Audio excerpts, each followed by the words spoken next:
somebody else's. Okay, whatever. Yeah. Ready? Ready. Okay. You're listening to TV Club on the Strangers in Space podcast. And for the next 40 minutes, we're going to be talking about more ghost stories for Christmas, so you don't have to. Hi, I'm Matt. I'm Jim. And I'm Lee. And we will speak again. No. So this is our annual Ghost Stories for Christmas rewatch. We've slowly worked our way through them. We've gone through the 60s and 70s ghost stories for Christmas one year. Then we illogically skipped on to the Mark Gatiss ghost stories for Christmas. But there were 3 that existed betwixt in between the two main runs of ghost stories for Christmas, and it's an attempt in 2005 to revive them. And then let me get me Wikipedia up. And then again in 2006, so we had 2 years running with ghost stories for Christmas. Then there was a gap of 4 years, and there was one in 2010. And then Track Tape Midoff came in 2013. So this is the sort of the noughties, the ghost stories for Christmas as they appeared in the noughties. There are some familiar writers here too, if you're a Doctor Who fan. And they're all M.R. James, so we're still in M.R. James territory. So we know this year Mark Gatiss has slipped to the dark side of Charles Dickens, the inferior ghost story writer. He's gone to the dark side. And another year in 2018, he produced his own ghost story for Christmas, which I seem to remember we didn't like as much as the others. But this time there are 3 M.R. James stories. But before we talk about those, Jim, you're new to the podcast, relatively speaking. This is your first Christmas. Happy Christmas. Thank you. What's your experience of these ghost stories for Christmas? I mean, like the 70s ones and the ongoing series. How do you feel about them? Are you a fan? Did you have a sort of a nostalgic rewatch over time? Well, I'm certainly a fan. I think I saw them fairly sporadically until I got a couple of years ago the DVD set, which some were familiar and some certainly weren't. But I tended to play sort of 2 or 3 of them each Christmas. So if you were careful, you could kind of get them. And my family doesn't watch a huge amount of TV at Christmas, regrettably, because it means we have to sit and talk to each other. But which is rubbish. Ruins. And you don't have an uncle. You don't have an Uncle Kev to like. I don't. So yeah, you kind of catch them when you can, or sort of record them and watch them after Christmas, sort of thing. But yeah, I've kind of caught up with them. I've always liked M.R. James as a writer, and obviously he's the predominant writer of these. And my dad, for some reason, was obsessed with a school story, and he used to read that to us quite regularly. Really? That's not very adaptable, is it? No, it's also a weird one to read to your kids. How old are you? 5? A bit older, probably. Probably all of us at least 10. I'm a twin, so I'm joint youngest. That's still quite young. So we never know which one we're getting on the podcast. There's a reason. There's a reason why there are weird gaps in knowledge between recordings. Well, she's female, so it should be fairly. Okay. Yeah, we're not identical. She's got a heavier beard line than I have. So are there any that stood out to you? Both. So the written word, because we're all M.R. James fans, and we all acknowledge that he's far superior to Charles Dickens as a ghost story crafter of ghost stories. But are there any written ones that stand out? And what about and also the actual televised ones? Is it the obvious ones? Well, I came to the written M.R. James fairly late. I got I kind of sort of scanned off the internet quite a few David Collins readings of several M.R. James stories. Actually, mostly the ones that have been adapted for TV. And I kind of enjoyed those. I mean, the ones that jumped out to me really I remember seeing. I might have seen the Ash Tree fairly close to when it was first shown. I think there was a series of repeats there, so I may have seen it then. That one's always stood out to me because of the denouement with the kind of baby head spider things. And on sort of rewatches when I got the DVDs, Warning to the Curious it really jumps out at me as one of the good ones. I do like the new ones as well. Yeah. Tractate Midoth, I thought was excellent. Mezzotint is a brilliant idea, fairly well realised, I think. I listened to your podcasts at the time and fairly recently again, and I can see the objections to how it was handled, but I think it stands up. And Count Magnus last year was brilliant. I really like Count Magnus. I think the Mezzotint is one of my favourite written stories. So to adapt one of my favourite written stories was always going to be a little bit of a challenge. So you watched them some as a kid, because I never had that. So I was basically must have first watched them. They must have been repeated late 90s, I think. They go through cycles of suddenly the BBC remembers that they have these ghost stories for Christmas and shows them, and then they go through cycles as they're making them. They kind of repeat them in order to sort of showcase the new ones that are happening. But you actually saw them you can't remember when they were first on. Presumably. Like I say, sporadically. Some of them jumped out at me as things I'd seen before. I think number 13, I think I saw at the time, and the John Hurt Whistle on Come to You I certainly saw at the time. But then I saw all the new ones, so that's I guess fairly irrelevant. But yeah, it was fun to get the DVDs because I knew I kind of liked it, and I knew I liked M.R. James. I had seen the Signalman before, the Dickens one, obviously. Well, I think it's in some. I mean, I love Dickens as an author. It's never quite worked for me, the Signalman. I know people absolutely love it, but it's never quite worked for me off the page or. Oh, really? You weren't a fan of the TV? Oh, really? No, I like it, but it didn't really make a massive impact on me. Right. But that's probably down to me rather than Dickens, because I've got a feeling I think his track record is fairly could be considered fairly successful. I've got a feeling the Signalman is one that the BBC are most proud of, or at least alongside possibly a Warning to the Curious and the Michael Horton one that isn't officially part of the series. But the Signalman seems to be the one that the BBC must have, because I remember watching that when I was quite young. That's because it's a proper story, Matt. It is it's a proper story, Matt. It is a proper story, and I think it is great. But I think I probably watched it too many times. I think it's sort of become overly familiar to me. Never. But Better than Elliot is great. But we start here with A View from the Hill. A View from the Hill. Meeting who with a view from a hill. Where are Duran Duran when you need them? It's a trick question. You never need Duran Duran. Yeah, why have two when you can have one Duran? Yeah. So one's enough. One's enough. So this is A View from a Hill, an M.R. James story. And this is from 23rd of December 2005. Written by Doctor Who, or adapted by Doctor Who writer and friend of the podcast, Peter Harness, who asked us rather chippily last year why we weren't doing A View from a Hill when we announced we were skipping these three. Does that mean Peter's watching or listening? I doubt it. JR's the main drag. We're gonna have to be. It's the best thing I've ever seen. Hey guys, is that right? Is that what we're doing? Well, so what did we think? So this is a word from our sponsor. What did we think of have we read the original story? What did we think of it? What did we think of the adaptation? And how Christmassy? How does it fit in with the Gatises and the earlier ones who were all produced by John Lloyd, whatever his name is? Lawrence Gordon Clark. There we go. If I chip in here, it's very Jamesian. It's got a really lovely pace to it.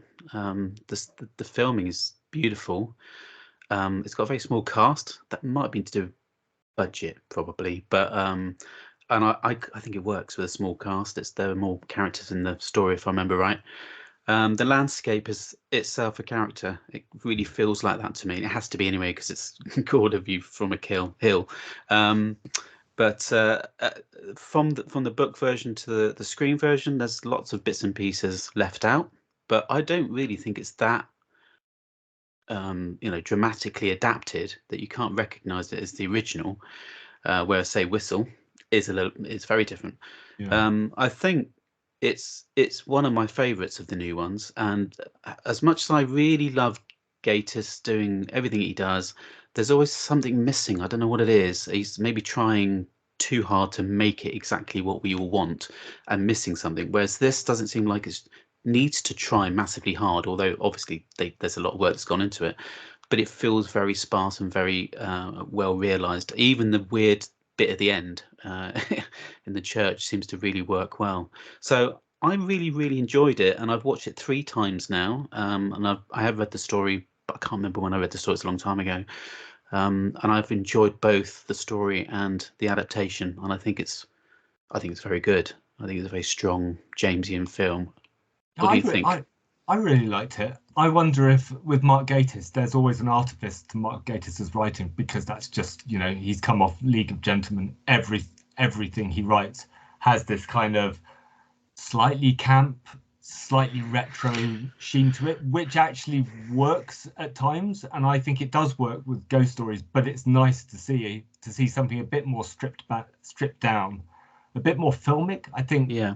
It is filmic. It's interesting that there's an interesting wash of less color, really. So it's kind of like it's been taken away a bit, and I think that really, really works. You can watch this in black and white. I've tried it in black and white, and it looks pretty good as well. That's a good way of watching some of these. Actually, it's good fun to turn the black and white on and see whether it kind of gives you that. And this is a good test. They moved the time from the 20s to the 50s, and that works too. It really works well. In fact, I think it works better. In fact, how can you tell? How can you tell the difference? Just out of interest, there's not a lot of like markers of time or dates. I work in a vintage shop, it's mate. A fashion. Okay, so it's clothing and stuff. Jim, what did you think of it? The main guy's jacket is a 50s jacket. Okay. Yeah. So what did you think? I loved it. I don't know if we're not allocating marks yet, but spoiler alert: this is my favourite of these 3. I really like this. It's a terrific conceit. And I like the way that they put it on screen, because it's an interesting idea. You look through these sort of satanic binoculars, and you see something different to what's actually there. I love the bit when he actually gets to the plot of into the ruin, and he's actually looking around the church. I think that's spectacular. Really, I think it's such a good idea on the page, and realised really, really well. And of all the televised M.R. James, it has the scariest moment, I think, which is that manky bathroom and that figure appearing in the corner. That is absolutely terrifying. Yeah, that's a goodie, isn't it? That caught me out. I remember reading the book, the story before it came out, like I do with all of them, that took me back a little bit. Well, there's a hairy arm, isn't there, in the story? There's always a hairy bloody arm in a Jamesian story, but not quite what we got in this, which was like they've made a dramatic choice, and it works really well. Yeah, and I think that's when things like that do work well. Just quickly nipping back to Gatiss, he tries to make things perfect. So it's almost like a perfectionist of, let's hit all of these bullet points of what folk horror or what this horror should look like or feel like, and then it's almost too perfect. It's a bit like Midsummer and things like that, where they're just trying to get it exactly right, and it's just feels a bit forced and contrived. Whereas this just has that nice role, doesn't it? The story and they go hand in hand really well, I think. I think the other thing with Mark Gatiss is, apart from, I think, Martin's Close and The Dead Room, the shock moments in his are all quite similar. They're all sort of cobwebby masks. That's why the Mezzotint, I seem to remember, disappointed slightly, because he resorted to this kind of, the actual main monster didn't really shock me.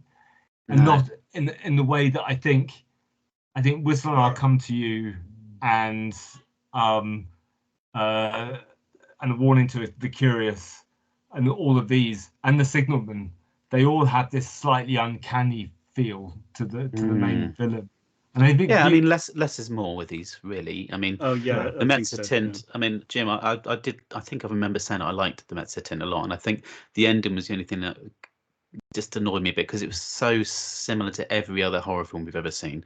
And if that had been the version, the only version of that type of creature on screen, that would have been amazing.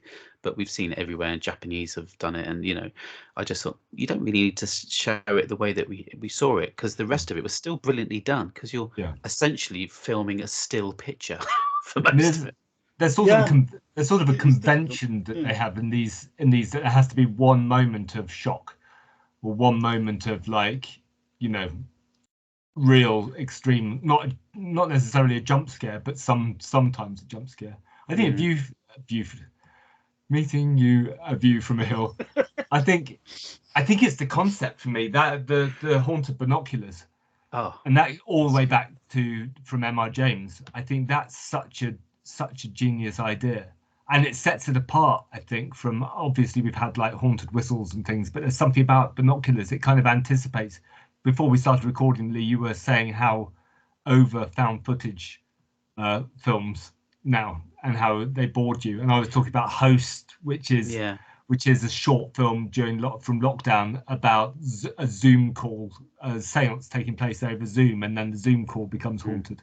And that's we Cannibal Holocaust and Blair Witch and the first Paranormal Activity, all really good, I think. Really well handled stuff. No matter what people think of the Blair Witch, when I first saw it, I literally thought it was real, because nobody told me any other. They say, "Oh, watch this documentary." All right. By the end of it, I was like, going, "What the hell have I watched? It's a snuff film." But so I think it's once it got really, really big, it's so non-stop, and it's so easy to make as well, and easy to get wrong.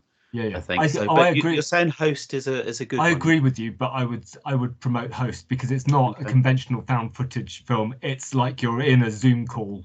Could you do a Jamesian version of one of his stories, updated like that? I think this is that was a Jamesian story, because I think the binoculars are the equivalent in the 1920s of because obviously you didn't have TV there, but it's something you look through to observe. And so the idea of haunted binoculars, and also that this is at just after a time, or around the time when sort of technology like telephones were being used in seances and spiritualism, because spiritualism comes from this sudden boom in electronics and communication technology, and then people start thinking, well, if we can communicate with somebody in America instantly, then can we communicate with the dead in some ways? Because can we break through the veil? And I think this is what Meeting You with a View from a Hill does really well, is it gets across this kind of breaking through the veil. But the 20s, the Jamesian kind of seance, he goes casting runes, all that sort of thing, was more along the lines that it came back, didn't it, because of the war, and a lot of people lost people when they were desperate to try and contact. So these charlatans just turned up. But you're right, the mixture of technology at the time is too appealing, isn't it, and too magnificent and strange. And also you get the feeling that M.R. James does these things. He has been to these sort of locations with binoculars and looked through the binoculars and just gone, oh, hang on, that's an idea. Yeah, what a great idea. What did you think? Brilliant idea. What did you think, Jim? If you got more observations on Meeting You from the View from the Hill? I can't not. I find it really difficult to say the title because. We'll refer to it obliquely. What I like about it is because I've been listening to a lot of the M.R. James on Spotify. Actually, I know Spotify is a bad thing, but I will wean myself off it eventually. But they've got loads of audiobooks on there, and they've got a very good set of I think it's a complete set of M.R. James on there, and so you can see how long they are, and they're only most of them are like half an hour or. Are these the Michael Hordern? Was it the David Collins ones? No, there were things I got earlier. These are Jonathan Keeble. Okay. He's very good. Yeah, he's very good. So yeah, it makes you think.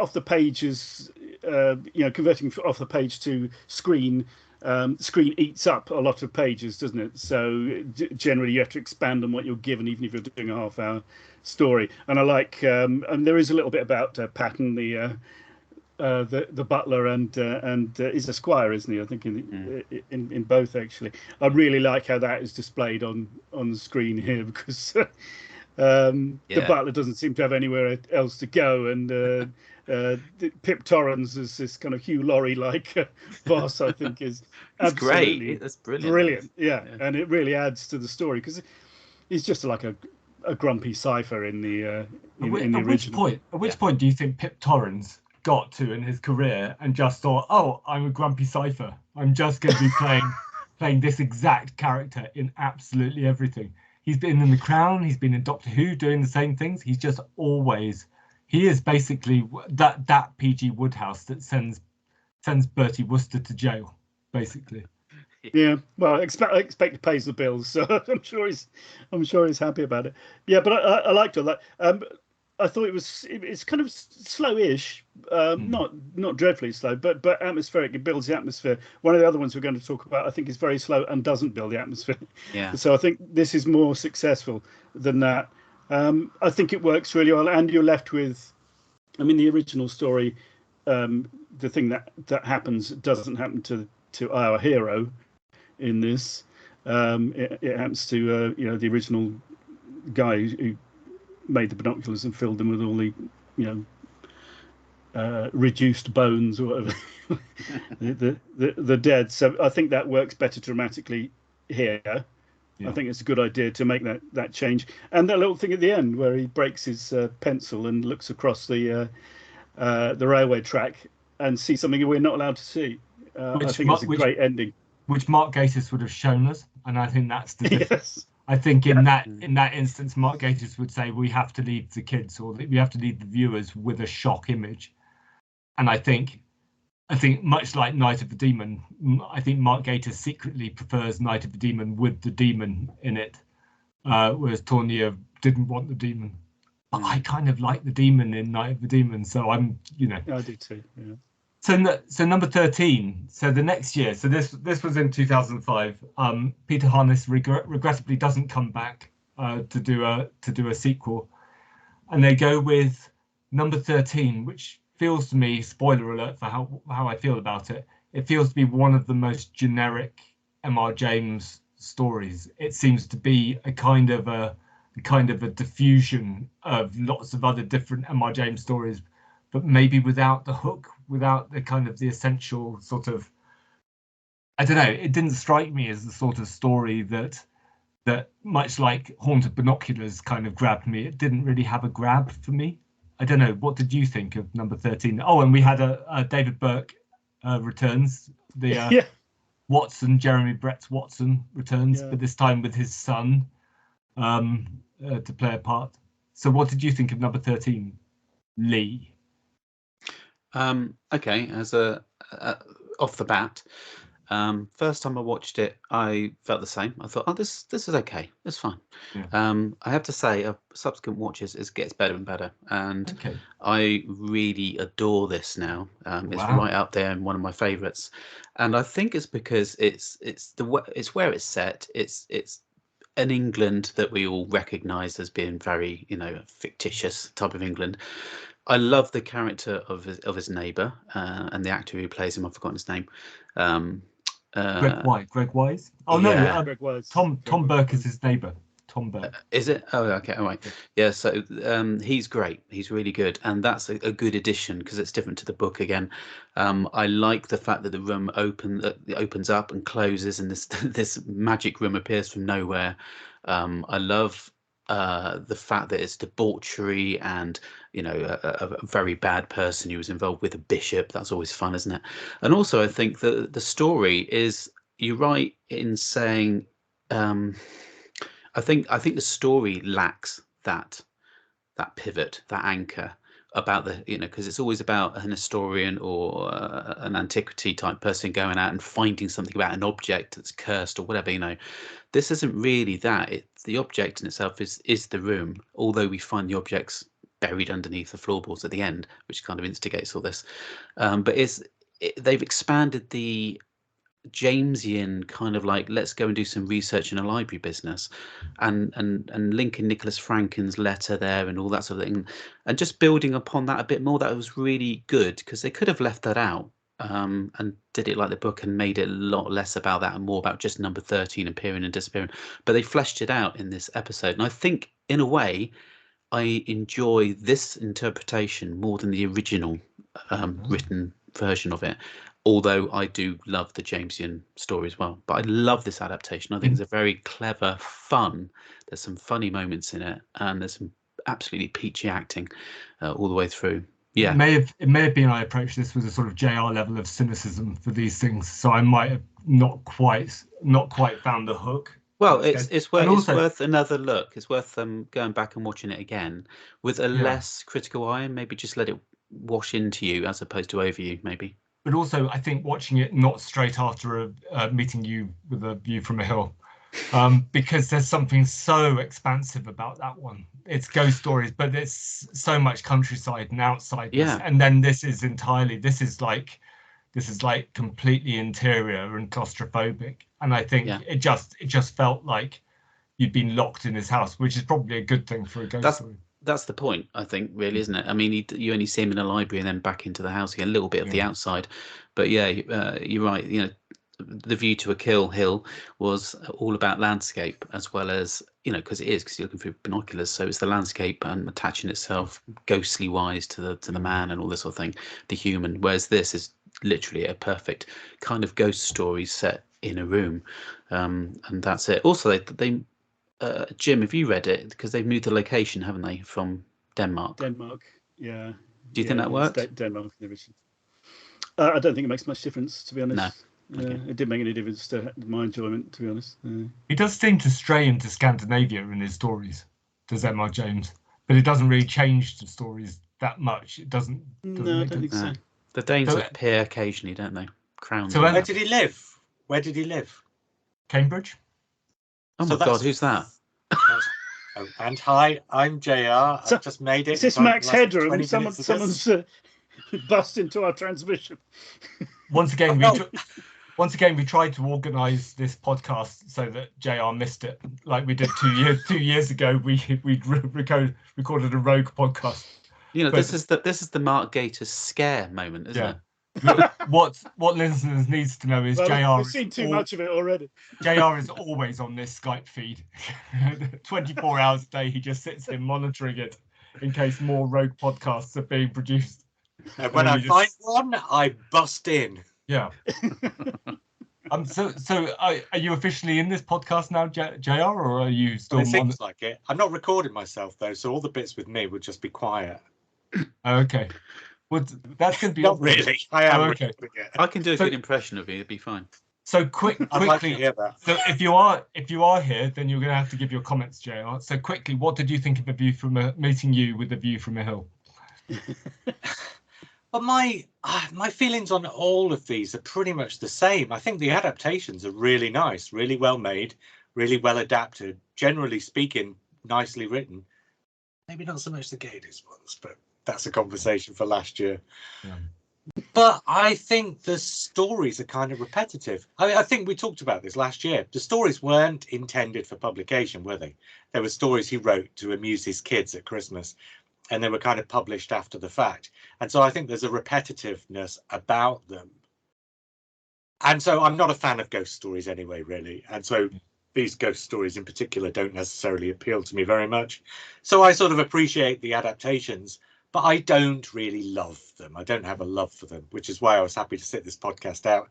But then it turned out I was able to make it for the last bit. And seeing as I watched these last year, for last year's podcast, only to discover we weren't covering these three on last year's podcast, and I have watched them again this year too. Well, at least you're not bitter about it. That's the main. I mean, it's a bit like we were saying that the original stories are great, but when they're adapted by a cheap hack like Peter Harness, it just all falls apart.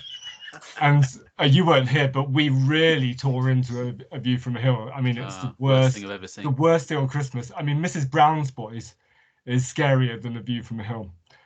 I've actually been here long enough it to is know a in little some bit of what you said about that story. Okay.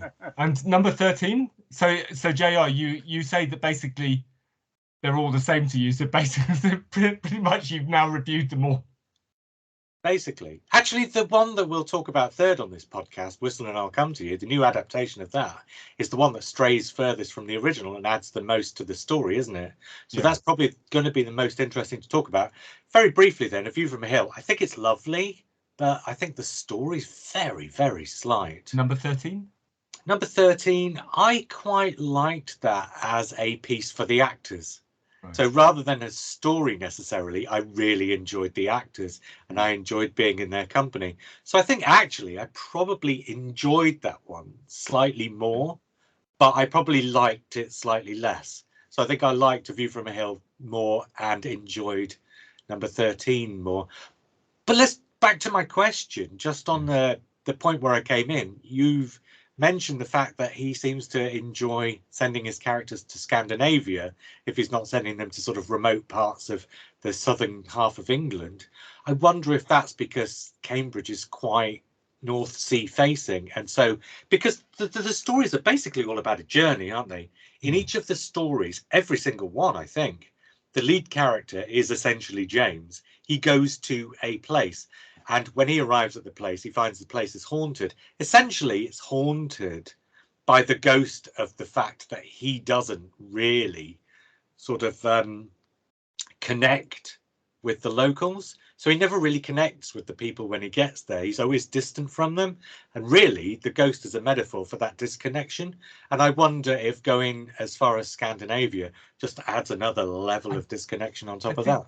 I think that might be true. I think M.R. James, a bit like Tolkien, so they were both obsessed with Northern myths. So they were similar generations. They were brought up on Norse myths and all of this. And Tolkien basically created an entire myth himself based on these Northern myths. And I think M.R. James, in his role as an antiquary, I think that's his main area. So I think if he'd been an archaeologist somewhere in Babylon or Baghdad, I think suddenly you would have found ghost stories set there, or ancient jinn spirits coming back to haunt people. Yeah. Whereas I think his attention has more been to the north.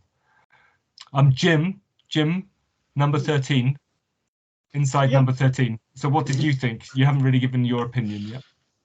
Yeah, I like it. I really enjoy it. So Whistle. Sorry. So go on. M.R. Jim. I'm interested in the casting of Greg Wise. He's slightly too suave for the part, isn't he? And they're normally these sort of slightly cloistered individuals. But he is unlikable, and I think that's interesting as well. I actually found the guy in View from a Hill fairly unlikable. He was sort of wanders around like there's a bad smell in the room or something, doesn't it? Which I think is brave, but it adds sort of a dramatic tension here and there, I think. I really enjoyed this. I like the idea of the shadow on the wrong side of the wall. I think that's a really clever way of doing it, because it's quite indistinct in the actual story, because I listened to that today about how he's seeing the other, the figure in the extra room. One of the things I don't really do is change the dimensions of the room, because when room number 13 comes in, it impinges on the room of the main character and the other guy on the other side. I don't think they really did anything with that, unless I missed it. No, they did. His portmanteau went missing. So I wondered if that was it. Yeah, it's the wrong side of the wall. It comes in about 4 feet, and there's this really cheeky little moment visually where it's not. Again, you have to look for these things. They're not just thrown at you, like in a kind of a gated way, I suppose. There's a bit of carpet missing, and you're looking at it going, there's the walls come out of it. And I think in the book he leans out the window and he has an ashtray or something that's disappeared. And so that's right. They had 3 windows, and then it's 2 windows. Yeah, it has got enough. Yeah, it's got enough windows at night. Yeah, that was. I wondered if the portmanteau was a metaphor for that, but it's obviously actually more prescriptive than that. It is more, it's the other side of the wall, isn't it? When the wall moves. One thing I thought watching this is the director or the writer sort of cherry picked bits from the 70s ghost stories. So there's the bit where he's eating his breakfast, and that's very kind of the Michael Hordern Whistle and I'll Yes. Come to You. And I'm wondering if these two, Meeting You, View from a Hill, and this one, maybe because they're sort of in between ones before Mark Gatiss gets his camp claws into the genre, whether they're sort of picking up, whether they're trying to make homages of the 1970s ones, or whether they're trying to do a real fresh adaptation. That would be something for the writers, directors to answer. But I think you're right. I'm not entirely sure that they're homages. It might be that they're just aware of them, or they're fans of them, or something, and maybe it just creeps in. But yeah, it could be, couldn't it? I mean, I think I meant by homages, they homage rather than they are homages. So they pick up fragments and little shots, and well, there's bits from Nosferatu. I mean, the shadow's straight from Nosferatu, so it's sort of, so it kind of cherry picked. There's also some nice additions. They took out the way that you see the party going on next door, and that was Jim. Actually, I just remembered. It's he looks out the window and he sees it on the opposite side. There's the lights from the rooms opposite next to him on the opposite side of the wall, so it must mean that the houses are really close in medieval closeness.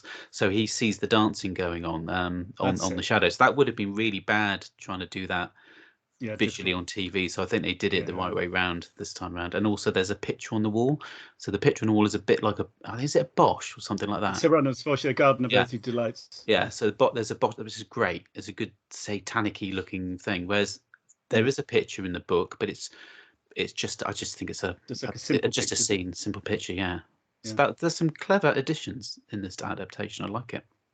I like the ghost reveal when the door finally opens. It gets like real bursts of static around this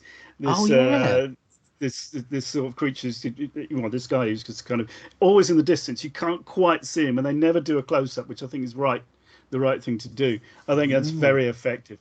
That was really good. That really felt like you were looking at something that you just weren't allowed or couldn't get through, and if you went through, you'd never come back. And there's John Carpenter's Prince of Darkness does a similar thing, but from the spoiler, from the future, a future ghost. And you get this kind of crackle and everything, but using it as a ghost coming through from the past, it does feel like it's just breaking through this white noise of life, almost the radio static, and tying into your technology stuff actually that you mentioned earlier, Matt. Well, oddly, the Bosch. So the Bosch makes me think of. So there was an attempt in the 1980s to revive A Ghost Story for Christmas, and they kind of made up a completely new M.R. James style story in which a senior clergyman of Church of England, senior clergyman, is kind of locked into his room, and he has a Hieronymus Bosch on the wall, and it just torments him all night. And eventually it's haunting him so much that he has to smash it at the end. And it really was the bish bash the Bosch. Jesus. Is that not true? We will speak against it. No, that's not true. That was an entire lengthy setup for a joke that I was basically ignoring everything you were saying, trying to work out the bish bash. Do you know what? The perfect host. As you were talking about it, I was thinking, I'm sure I haven't seen that one. No. Yeah, I was going to ask what it was. Completely made up for this podcast. This has got to be a thing. We need to make this. You wouldn't believe how off the cuff that was, but how pleased. That's quite imaginative for you, Matt, I have to say. So the elevator pitch, wasn't it? Matt's never previously shown any, hint at an imagination. So it's amazing that appears to have come in from entirely nowhere, almost as if he himself has been haunted by the ghost of M.R. James. So we talked about the two from 2005, 2006, and how I think they kind of like cherry picking from the 1970s, and they really feel like a continuation of the 1970s. Then there's a 4-year gap because obviously these things, are expensive to make, or they're disposable, or Mark Gatiss hasn't come along to take up the mantle. JR looks like he's about to have wind or say something. Well, no, I wonder if they just weren't very successful, the first two. And so there was, because, and also the other thing that we've sort of come to understand about the Gatiss ones is that he has to fight to have them made every year, doesn't he? It's by no means read that the BBC will give him the budget to make another one each year. So he pretty much has to go cap in hand every year. So I just wonder if they're not successful enough that necessarily means the BBC will be looking to make one, unless somebody comes to the BBC with enough energy and imagination and enthusiasm and kind of forces the issue. So I wonder if those first two were an attempt to get it back off the ground that kind of didn't quite work. And then somebody says, well, okay, the one that really kickstarted it last time was Whistle. Let's redo Whistle and see if that kickstarts it. They do. And they feel like passion projects. They feel like they coincide with sort of resurgences of nostalgia for the 1970s. And also, every time the Blu-rays released or the DVDs released or something happens, I think the BBC remember that they've got this kind of resource that they can basically market. And it's this sort of traditional resource. But Whistle and I'll come to you. So in 2010, Neil Cross, also a Doctor Who writer, and Luther, he's Luther as well, isn't he? Yeah. Yes, he is. So he's brought on, and this time it's not really an M.R. James-y ghost story for Christmas. This is an updated version of the M.R. James story with John Hurt. So I guess the question is, does it work, and how does it fit in with the kind of the cycle of ghost stories for Christmas? Does this feel like an aberration? And why, in the recently released Blu-ray box sets, does it appear as a special feature and not as one of the main ones, despite it being shown on Christmas Eve in 2010? So what did we think? Lee, I'll start with Lee. Do you want to start with Jim? I'll start with Jim. M.R. Jim, sorry, Mr. Jim. So what did you think of Whistle and I'll come to you, brackets 2010, close brackets?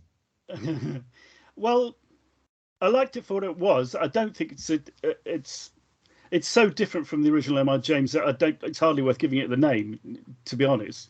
I enjoyed it at the time, because at the time I didn't know the story as well in 2010. It's extremely ponderous. Like I was saying earlier, a view to a kill on a hill, it builds up it's fairly slow, but it builds up the tension. This is slow without building any tension for me, anyway, as a watcher. I mean, the first sort of 20 minutes almost in real time on there. It's quite a frustrating watch.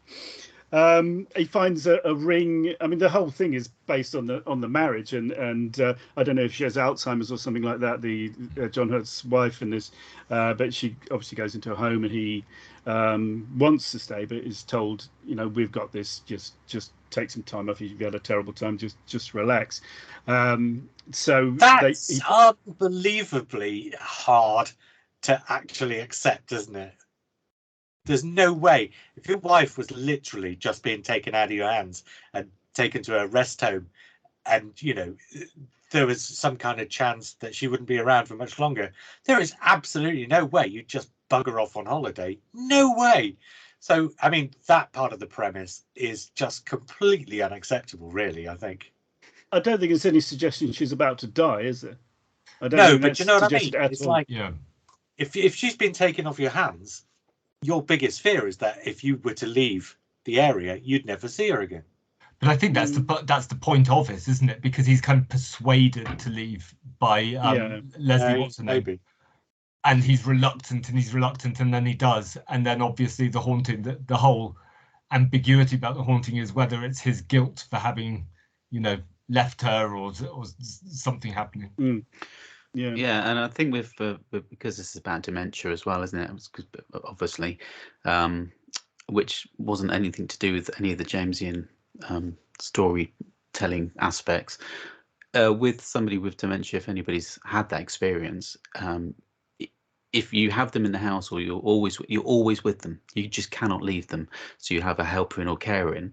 But this, when he takes them to the hospital, although I kind of agree, why would you go on holiday? But I think the point they're trying to make is that the carer need to be cared as well. But confusingly, if I'm trying to remember it right, he has dementia anyway. He's in a home, isn't it? That whole point is that right at the end he's in a home anyway, isn't he? And he's going mad or something. I've Don't already think so. forgotten. Did you drift off towards the end and dream up your own twist? I think I got so annoyed with it. No, he's in a hotel, isn't he? No, he's still in the hotel. He just dies. Yeah. So he has visions of. Spoiler alert: he has visions of his wife in the hotel coming at him, woman in black, styly. Yeah, very woman in black. Very woman in black, styly. Yeah, I thought. Oh yeah, and then it flashes. It flashes to the care home, and she's in a chair, kind of moving for the first time. And then the camera pans, and she disappears from the chair. I think they die fairly simultaneously. I think that's what we're led to believe. Though. Right. Yeah. So I mean, she does die straight away. Yeah. You never sees her again. No. Yeah. So Jim, you haven't actually said if you liked it or not, because Lee rudely hijacked. I did. No, Sorry. I did. Oh, no, JR very, very rudely hijacked. Legacy members, they just can't keep their we know our opinions. place. Us non-legacy members know our place. I mean it's a ring rather than a whistle, but that fits with the whole marriage issue, doesn't it? So that works, and I think it's a modern updating, isn't it? It's no longer whistle and I'll come to you, but it's give me a call and I'll come to you, ring and I'll come to you. There we go. And he does blow through his ring, so to speak. Well, I would if I was that scared, I think. I thought there were some good moments. I remember being absolutely terrified in 2010 when that rattling the door is used by one of the other British horror films, isn't it? The black and white one. Is it the? It's The Haunting. Is it? Is it The Haunting? Yeah, that's just a continuous rattling the door, which is quite a scary thing. Yes. And then the pillow being just ripped from under the door, and then the hands coming through. That's really good. Yeah, really good scares, I think. Yes. So, there's a good punch at the end, and then, like you said, a very woman in black, advancing wife is good. But I kind of, listening to what JR says, maybe it makes more sense. But at the time, I felt he was being punished for something which he didn't really ought to be punished about, because he was constantly thinking about it. He was phoning her up, and he was he said he was going to take photographs to show her when he came back from what was only a few days away. So I just kind of felt, I mean, normally M.R. James, you're punished for cupidity or curiosity, aren't you? And there isn't really any of that in this, and it just seemed to me really hard done by. It's quite a cruel. It's quite a cruel story, because even in the original, he doesn't die in the original. He's just tormented because he's overly curious. In this one, John Hurt, he's like a genuine. I was constantly expecting something dark from his past to crop up, or or he's a bad person, but he's not. He's just tormented by his much beloved wife. Or guilt. Death. Is it guilt? Yeah, it must be. Yeah, but it's unfair guilt. I mean, it does feel unfair. Yeah.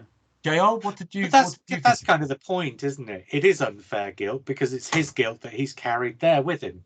Yeah. I think it's a mostly really good story, but as Jim sort of alluded to, it's a really good story that's got absolutely nothing to do with M.R. James. So it's a nice. I guess it takes the barest bones of what that story is about a man arriving in a particular place, and that place being sort of part of the haunting, I guess. But beyond the place, the rest of it's got nothing to do with it. It's because the M.R. James, going back to what I was saying before, and presumably what you've talked about earlier in this conversation as well, they kind of, and then you've alluded to it just now, it's kind of always about more or less the same thing. But this is about something radically, radically different, polar opposites different. And I quite like that. I quite like the idea of taking something that's 100 years old or whatever, using the bones of it and building an entirely new thing over those bones. I quite like the idea of that. So I quite like it. But as Jim said, it is so perilously slow. It's there as often as you're on the edge of your seat about what might be about to happen next, then you'll spend another 5 minutes on the edge of consciousness about to drift off because of how slow it is. I think it's perilously dour. I think this is Yeah, actually, that's I think it's very, shown at the wrong time of the year. I don't think this is a ghost story for Christmas because I think it's effective. I think the scares are effective. And I was creeped out when I first saw it. And I was fairly creeped out when I rewatched it.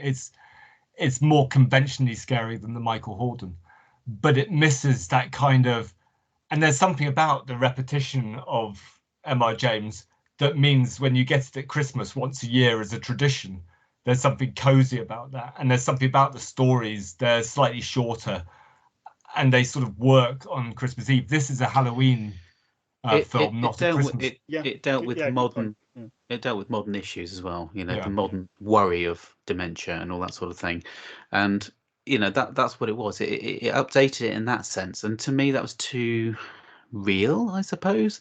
All It's the not other James, escapism, is it? It's not it's not escapism. it's not escapism. Yeah. And I, you know, that's just us really as Jamesian fans being fussy and going, well, you know, I just want some haunted glasses. I don't think, but for once, I don't think it is us being fussy because I think it's not that it loses the M.R. Jamesness of it. I think it loses the coziness that you want from. So there's something characteristically cozy about the ghost stories for Christmas.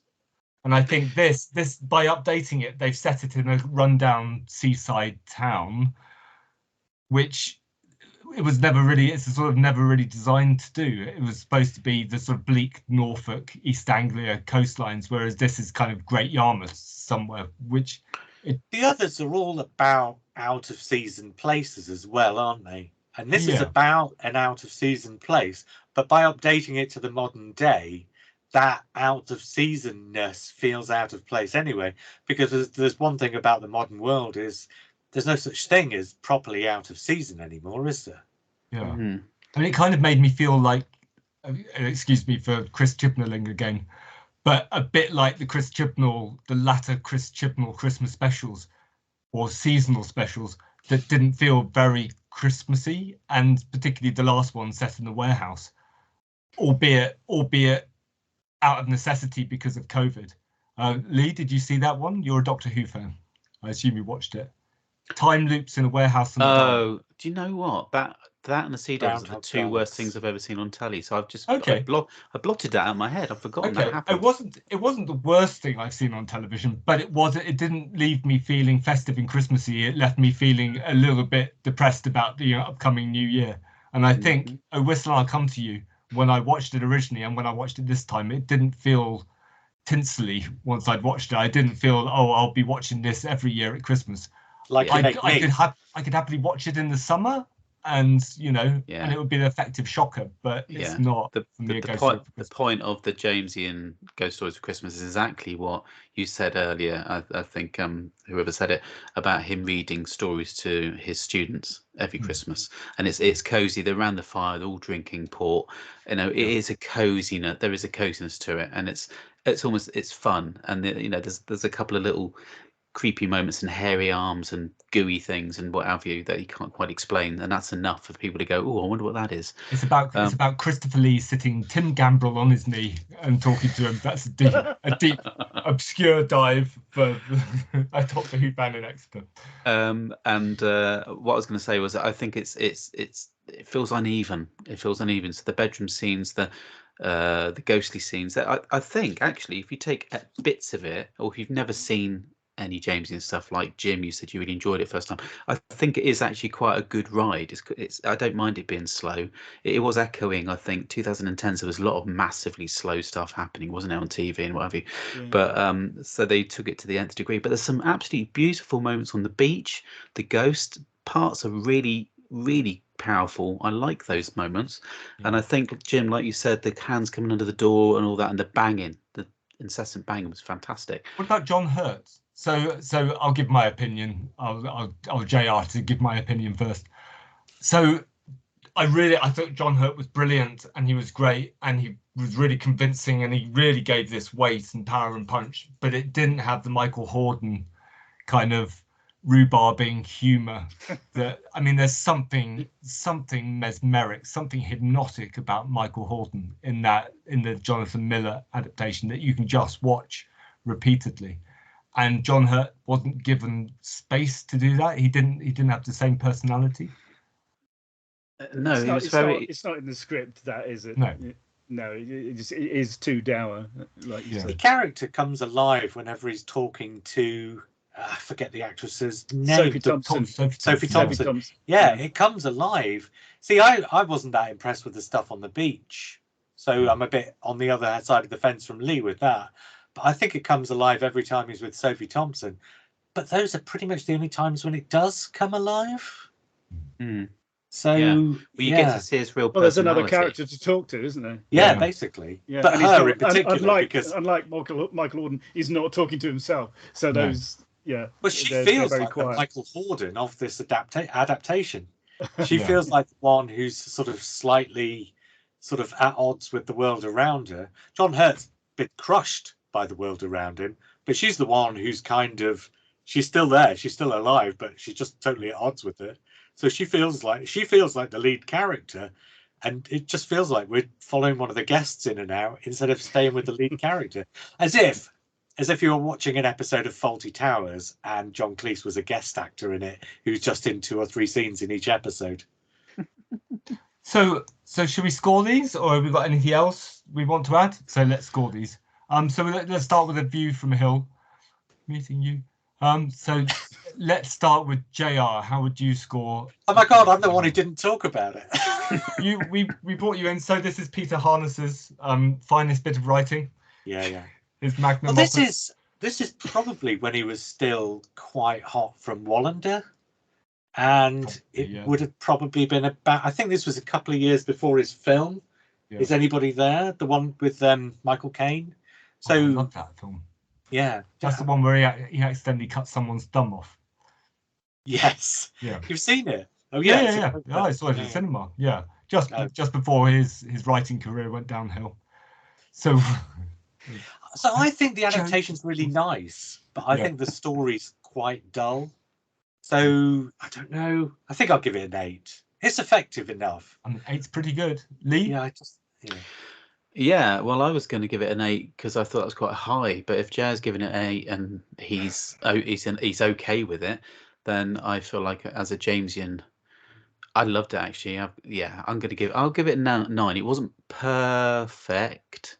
It's really nicely made. It's hard to be perfect. The building appearing through the glasses and that. Oh, it's lovely. Okay, I'll tell you what. I'll tell you what. I'm going to say a 10 because I can rewatch this and I don't get bored of it. I really like it every time I watch it, and I really like the adaptation of it. I've got to say, that's 10. The reason I went 8, because on the first one of these things, when it was just Lee and Matt, they just gave everything a 10. They just 10'd the entire lot. I don't remember that, but I am interested to see what Lee's going to score number 13, because number 13 is his favourite ever, and he's just given View from the Hill 10. Well, we can't do 0.5s, can we? No, we can't do 0.5. We can't do out of 10, 10.5. I was going to do 9.5. Jim, what was your score? I think it's brilliant. I'm going to give it a 9 out of 10. It's damn near perfect, but nothing's absolutely perfect, I suppose. But 9 out of 10. I think it's really rewatchable. It's an absolute cracker. And I'm going to give it a 9 out of 10 as well. It just lacked a Mark Gatiss cobwebby monster at the end. So just doesn't everything. If they could do an adventure in space and time and just go back and whack in Matt Smith at the end covered in cobwebs, that would be perfect. Is Mark Gatiss himself the metaphorical cobwebby monster at the end of the series of Ghost Story for Christmas adaptations? Probably. I wouldn't imagine he'd object to being that. You're being too mean. So in a random order, Lee number 13. What's your score? 10. That's 10. Okay. Jim? You're not going to give it a 13? I would like to, but I'm not allowed. Jim, number 13. I'll give that an 8. It's really good fun. A lot because of the. I like Greg Wise so much in this. I find slightly smug normally, but I think he's really good. Interesting, this connection, isn't it? Because he's Mr. Emma Thompson and Sophie Thompson in the Whistle and Come to her sister. So yeah, but you've also got a father and son. David Burke and Thompson. Oh, is that actually? I knew there was the same name. I didn't realise it was actually his son. It's the actor's son. Oh wow, that's good. That's good. And of course, I take it you mentioned the fact that he the same actor is cast in the first two of these. Yeah. Yes. Grumpy Butler and Hotelier. Yeah. Yeah. I'm going to give number 13. What did I? Sorry, JR. What did I give? 9 on the From a first Hill? one. 9. 9 I'm on going to the give first number one. 13 a 7. But that might rise if I rewatch it because I've got a feeling that I just watched it in too close a proximity to the first one. And JR, number 13. Oh, I think I give this one an 8 as well. I Okay. think it's really enjoyable. It's not. I don't think it's as good as the first one, but it's really enjoyable. The And actors really bring it to life. And we'll stay with you for Whistle and I'll come to you. See, brackets 2010, close bracket. I think I'm going to go 7. I think it nearly is another 8. I think I've pretty much, but it's probably just 10 minutes too long. If it had been 10 minutes shorter and had managed to just keep the pace up slightly or just raise something, but there's just too many bits where you're just thinking, I'm not entirely sure it needed to be quite this low beat. So it's 7, I think. And I'm going to give it, well, if I'm casting it as a ghost story for Christmas, I think it's like a 7, but I'm probably going to give it an 8 because I think it's more conventional shocker than the others. It was genuinely frightening. So Lee? 10? If it didn't, if it didn't have the title Whistle and it was just a ghost story, it was just I'll come to you. Yeah, and just based on a Jamesian story, then I think I might have scored it a bit higher. I think the fact that by taking that name and changing it so much, you're always going to try and I'm always going to try and compare it to it. So I've got to give it 2 scores. One is if it wasn't called that and it's just a good ghost story, 7. But if it's going to be Whistle and I Come to You and it's supposed to be around the Jamesian thing, it's not a ghost story for Christmas for me. It doesn't feel like that. It's too long. Good bits in it, but doesn't really level up. So 6. Okay. That's going to be tricky to work out an average. But Jim, well, it's going to be even trickier because I'm going to follow Lee's logic and scoring exactly. As a ghost story, as an adaptation of M.R. James and a ghost story for Christmas is a 6. As a piece of TV, it's a 7. And so are we going for the 6 or the 7? 6. 6. We'll go for Lee's 6 and Jim's 7. That's probably the easiest fair enough. way. Yeah, that'll work. Hang on a minute. Hang on. What is this? Is this a fellow coming America all of a sudden? Stuff's being twisted to suit something. Sure, why not? Agendas. Well, the average is now exactly 7 out of 10 between the 4 of us. So I feel job done, really. So that was our annual Ghost Stories for Christmas podcast. We've got another ghost story for Christmas that I think we're talking about later on this Christmas season, because Mark Gatiss has produced another one. This time based on a Charles Dickens story. Apparently, he's a like an author from the Victorian times. I've no idea. They did a Charles Dickens in the first batch of ghost stories for Christmas, Matt. And next year, as I've already said, we will be talking about Mark Gatiss's Crooked House, which is his 3-part Amicus-style anthology series. Oh, you're not doing the ITV ghost stories for Christmas? We'll do those in the following year, and then the year after that, we'll be into the ephemera like Schlacken the Painter and so on. I'll be 56, man. Get on with it. Brilliant.